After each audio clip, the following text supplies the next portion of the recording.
উচ্চতম ন্যায়ালয়ৰ নিৰ্দেশনা তেওঁলোকৰ তদাৰক বা নিৰীক্ষণত CBIৰ দৰে অতি উচ্চ মান বিশিষ্ট সংস্থাৰ যোগেদি তদন্ত প্ৰক্ৰিয়াটো আগবঢ়াই লৈ যাব লাগে এটো আমি দাবী উত্থাপন কৰিছিলো যে SIT গঠন কৰি প্ৰকৃত ন্যায় কেতিয়াও দিব নোৱাৰে কাৰণ প্লেস অফ অকাৰেন্স সিঙ্গাপুৰ মুকলি আকাশত অসমত 4 গৰাকী মানুহ আছে যাৰ বিৰুদ্ধে অভিযোগৰ আঙুলি উঠিছে দুগৰাকী কোট আছে এতিয়াও নাজানে এগৰাকীয়ে লাইভ আহি ভিডিঅ' দিব পাৰে এগৰাকী কোট আছে আজিলৈকে কিন্তু তেওঁ ফোনটো কৰিলে ফোনটো ৰিং হয় পায় তাৰ মানে তেওঁৰ লোকেশনটো ট্ৰেক কৰিব পৰাকে ট্ৰেছ কৰিব পৰাকে আমাৰ ওচৰত টেকনলজি আছে আৰু আমি জানো এই ব্যক্তিসকলৰ মোবাইল আজিলৈকে তেওঁলোকৰ মোবাইলটো জব্দ কৰা হোৱা নাই তেওঁলোকৰ সাক্ষ্য লোৱা হোৱা নাই তেওঁলোকক কৰায়ত্ব কৰা হোৱা নাই তেওঁলোকক ডিটেইন কৰা নাই কাৰণ মেইন একিউজ যাক আটাইতকৈ মূল অভিযুক্ত বুলি যাক কোৱা হৈছে হেগৰাকীয়ে যোৱাকালি আহি ফেসবুকত লাইভ দিব পৰা পৰিবেশ এটা আহি গল অসম চৰকাৰে আমি যেহেতু SIT বা CIDৰ তদন্ত আমি মানা নাই কিন্তু তৎসত্ত্বেও এই তদন্তটো যেহেতু চলি আছে এই তদন্ত চলি থকাৰ মাজত কৰিবলগীয়া কৰণীয় দায়িত্ব আৰু কৰ্তব্য অসমৰ মুখ্যমন্ত্ৰী বা গৃহ মন্ত্ৰণালয়ে কৰিছে নাই কিন্তু এটা কথা মনত ৰাখিব মুখ্যমন্ত্ৰী ডাঙৰীয়াৰ জীৱনলৈ যেতিয়া দুৰ্যোগ নামি আহে যেতিয়া বিপদ ওচৰ চাপি আহে তেতিয়াই মই কাৰোবাক চিনি নেপাও মোৰ লগত সম্পৰ্ক নাই মই নাজানো এই বুলি কোৱা কথাটো কিন্তু নতুন কথা নহয় এটো পুৰণা কথা মুখ্যমন্ত্ৰীয়ে যোৱাকালি ক'লে যে শ্যামকানু মহন্তৰ সৈতে তেওঁৰ কোনো সম্পৰ্ক নাই আমি আটাইতকৈ গুৰুত্ব দিয়া কথাটো এটোৱে যে অসমৰ মুখ্যমন্ত্ৰীৰ লগত আসলতে শ্যামকানু মহন্তৰ সম্পৰ্ক নাই নেকি এই প্ৰশ্নৰ আমি যেতিয়া ভিতৰলৈ গভীৰতালৈ যাওঁ তেতিয়া আপোনালোকৰ আগত কিছুমান প্ৰমাণ দিব কৈছো ফটোৱে বহু কথা কয় বহুতে এখন ফটো চাওকচোন আপোনালোকে এখন ফটো চাওক মই কেবাখনো ফটো দেখুৱাম আপোনালোকেও দেখিছে সোশ্যাল মিডিয়াত এবোৰ ইতিমধ্যে চলিছে এখন ফটো এখন চাৰ্টাৰ্ড ফ্লাইটত মুখ্যমন্ত্ৰীৰ লগত শ্যামকানু মহন্ত গৈছে চাৰ্টাৰ্ড ফ্লাইটত গৈছে আৰু এখন ফটো তেওঁৰ হাতত ধৰিছে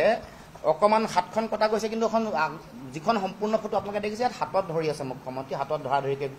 আৰু তাতকে ডাঙৰ কথা যে যিবোৰ গাঁও অঞ্চলত কিছুমান প্ৰকল্প চলি আছে এটো নাহৰকটীয়াৰ প্ৰকল্প ইয়াত চাওকচোন ইয়াত শ্যামকানু মহন্ত ৰাতিপুৱাই মুখ্যমন্ত্ৰী ডাঙৰীয়া প্ৰাতঃ ভ্ৰমণ কৰিবলৈ যাওঁতে এয়া শ্যামকানু মহন্ত তাত নাই জানো এখন দুখন ফটো আৰু এখন ফটো এখনো নাহৰকটীয়াৰ ফটো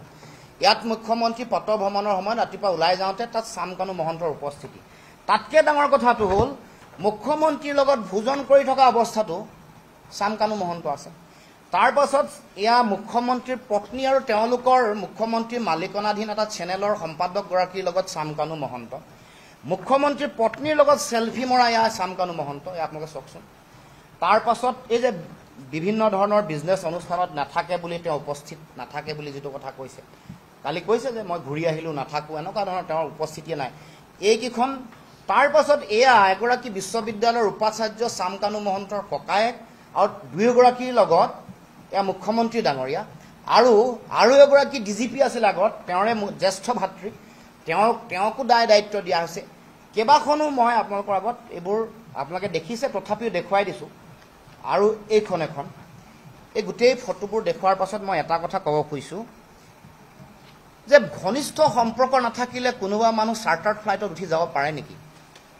ঘনিষ্ঠ সম্পৰ্ক নাথাকিলে মুখ্যমন্ত্ৰী প্ৰাতঃ ভ্ৰমণৰ সময়ত পুৱাৰ ভাগতে শ্যামকানু মহন্তৰ উপস্থিতি থাকিব পাৰে নেকি এই যে খুব ওচৰ সম্পৰ্ক গভীৰ সম্পৰ্ক নিকট সম্পৰ্ক এই গোটেই কথা বতৰাবোৰৰ কাৰণে তদন্ত প্ৰক্ৰিয়াটো প্ৰভাৱিত হৈছে নেকি জুবিন গাৰ্গৰ মৃত্যুৰ ন্যায় বিচাৰিলে জনগণক বাধা দিব ভয় ভাবুকি খুৱাব ঘৰত সোমাই মাৰপিট কৰিব ভয় খুৱাব ৰঙা চকু দেখুৱাব এটো সহ্য কৰা নহয় আৰু কোনোবাই যদি এই কথাত কিবা কাৰণত গণ্ডগোল কৰে দুতলীয়া চৰিত্ৰ যদি লয় নিশ্চিতভাৱে ইয়াৰ প্ৰতিফল পদে পদে পাব কোনেও ক্ষমা নকৰিব পুণ্যাত্মায়ো জুবিনদাৰ পুণ্যাত্মায়ো ক্ষমা নকৰিব আৰু জনগণেও ক্ষমা নকৰিব এই কথা নিশ্চিত আমাৰ অসমৰে এগৰাকী এক্সটাৰ্নেল এফেয়াৰ্স মিনিষ্ট্ৰী থাকাৰ পাছতো সিঙ্গাপুৰ চৰকাৰৰ লগত সেই সম্পৰ্ক কোনো ধৰণৰ ব্যৱস্থা গ্ৰহণ কৰা নাই ন্যায় সংহিতাই কিছুমান সুবিধা হৈছে বিদেশৰ মাটিত যেতিয়া কোনোবা এটা ঘটনা সংঘটিত হয় অপৰাধ যেতিয়া সংঘটিত হয় তাক সেই তদন্ত প্ৰক্ৰিয়া কেনেকৈ আগবাঢ়িব সেই সম্পৰ্কে ভাৰতবৰ্ষৰ নাগৰিক সুৰক্ষা সংহিতা ন্যায় সংহিতাই তাক অতি স্পষ্টভাৱে নিৰ্দেশনা দিছে তাৰমানে তদন্ত আৰম্ভ কৰাৰ লগে লগে আৰক্ষীয়ে স্থানীয় আদালতৰ জৰিয়তে সেই দেশৰ আদালত তাৰমানে ছিংগাপুৰৰ দেশৰ আদালতলৈ এখন আনুষ্ঠানিক পত্ৰ লিখিব লাগে সেই পত্ৰখনক আইনৰ ভাষাত লেটাৰ ৰেগাটৰী বুলি কয় গতিকে সেই পত্ৰখনৰ জৰিয়তে আমাৰ দেশৰ আদালতে সেই দেশৰ আদালতক এই বুলি অনুৰোধ জনাব লাগে যে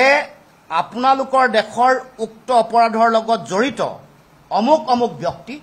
কোনোবা অভিযুক্ত হ'ব পাৰে কোনোবা সাক্ষী হ'ব পাৰে তেওঁলোকৰ বক্তব্য গ্ৰহণ কৰক তেওঁলোকৰ ষ্টেটমেণ্ট গ্ৰহণ কৰক আৰু সেই দেশৰ আদালতে উক্ত বক্তব্য ন্যায়াধীশৰ সন্মুখত যেতিয়াই গ্ৰহণ